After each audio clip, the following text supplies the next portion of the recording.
For Grace here on Apple Music One, I'm super excited to be joined by DPR IAN. How are you? Hello. I'm great. Absolutely amazing. Just had my coffee and ready to do this talk. Amazing. So DPR, by the way, for people who are tuning in, is the Dream Perfect regime. And then how did you come up with IAN as far as like your solo artist name? So IAN, it's derived from my name Christian. Well, just to kind of give my side note, Christian's had like a lot of names throughout his career. Yeah. And this is also stemming from, like, he's been in entertainment quite long. Yeah. So he had quite a lot of names, and me being the guy that loves to brand stuff and help him with all the branding.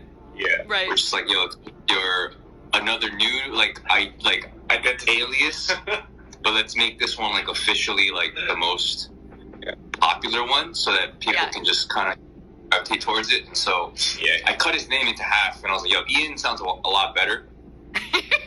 I'm like, thanks. In DPR, we all have like really short nicknames. That's kind of the little play. So like, it's pretty much all like one syllable words. Mm-hmm. So it's like, there's Live, there's Cream. I just made my name Rem. So it's like, they're all short. And so IAN kind of sounded like the best for that too. Yeah. And he's been going with that with his visual stuff as well, like branding it all IAN visuals. So it just made sense to do that. I love that. I was actually going to say, so you're a K-pop music video director turned music artist, which I think is really cool. And, in what ways, if any, do you think that, there are crossovers in your creative processes for both, now that you've been like on both sides? In the beginning, I actually had no idea, first of all, that I was even going to be doing videos. Like, it wasn't like an initial goal that I wanted to become a music video director or a director in that sense. I just wanted to pick up the camera, and I was like, I just wanted to make something. For people who are just, discovering your music as, DPR IAN, how would you kind of describe your sound and what genres that you like to blend together for your music? So I grew up listening to quite a lot of genres. I came from a performing arts school. So I think from that, like, I was influenced heavily. I went from heavy metal, jazz, experimental, and, I watched a lot of musicals. I think so. It was like a huge collection and a huge mixture of everything I was influenced growing up, So, some of the songs on my albums, I heard it takes a lot of people back to the late 1990s, the early 2000s, with the whole rock scene. But that's essentially what it is. It's everything I've ever been influenced by sonically that is now kind of being blended into this one album. And I think that's essentially what it is. It's very hard to pinpoint exactly what type of genre specifically this album embodies. Mm-hmm. I'd say it's very experimental, and it's a mixture of a lot of things. So let's dive into the project and talk about kind of the concept behind the debut. Mood Swings in This Order, also known as Mido. So the concept, Mido, Mood Swings in This Order.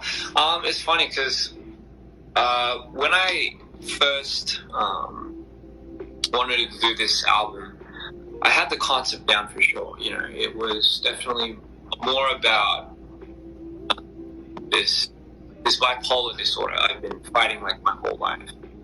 I just kind of wanted to, bring that to like. I've always kind of imagined because with bipolar you have very highs and you have very big dips. You don't really have an in between.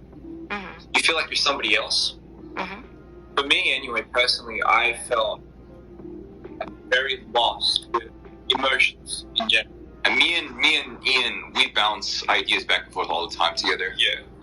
And that's just regarding anything DPR related. So when he hit me up with this idea on this album, I love the fact that it was very honest, and it was very something where it had to deal a lot with like the personal experiences he's gone through. When we first were like contemplating what this body of work should be, he sent me like hundreds of songs, and he had more than that, And he's just like, these are just ideas, these are just kind of moods that I'm like going through. Right. So in being kind of like also part of the A&R in this team, I was just like, dude, like there's so many like feelings and emotions and moods that I feel from each different song. So narrowing this down was really hard. Oh yeah. You know, to like 8 songs especially. Right. That was in a process in itself, but it played with my emotions in a way. Like one day he'd send me something really like dark and, you know, like heavy sounding. And then the next day he would send me something like Scaredy Cat, which was like completely like, you know, like beyond the lyrics, it was completely like bright and vibrant. And it was just playing with my moods a lot. And so I thought of the word, like mood swings. Like we go through mood swings all the time throughout the day. Sometimes we feel happy, and then the next moment we're like completely frustrated and angry. That's amazing. That's super incredible. You know, and when we talk about songs that are in the project, you know, can we talk about the meaning behind the track Nerves? So Nerves was, it's crazy because that was actually literally from a song that I don't know how to explain it, but it was definitely from a heart break.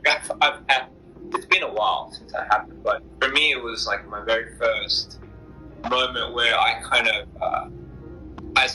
screwed up. It ended up me kind of having to push that person away. Mm-hmm.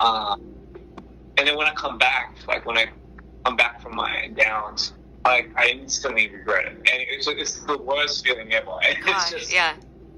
So I mean, it's like in a sense, it's something that I'm sure everyone goes through in terms of relationship. But again, I thought it would have been perfect to kind of relay that into this character minor, because it's essentially also what has been derived from this very disorder. And Get Nerves was extremely like one of those songs that put me to that extreme. You know, like what's been the most rewarding part, by the way, about finally releasing this project? With any project that we ever release, it's seeing the fans react to it in a way where it's like, I get a lot of DMs, I get a lot of messages, not just me, but messages like that when they tell you that they're heavily inspired and they found the confidence to kind of pursue what they've always wanted to do. And I guess seeing that really kind of inspires us. Honestly, thank you for taking the time today. I really do love this project, and I think it's really incredible, and it's such a great listen. This is the first time doing a radio interview like this, so it's a huge honor. Yeah, thanks so much. Like, no doubt. And honestly, as things move forward too, and as you push like the tracks, I know focus tracks will change and things will change or new music will come out, just reach out and then we'll go ahead and continue to support. Thanks so much. Yeah. Amazing. Thanks, guys. Enjoy the rest of your day. Thanks, guys. Bye. Bye. Bye. Chart Spotlight.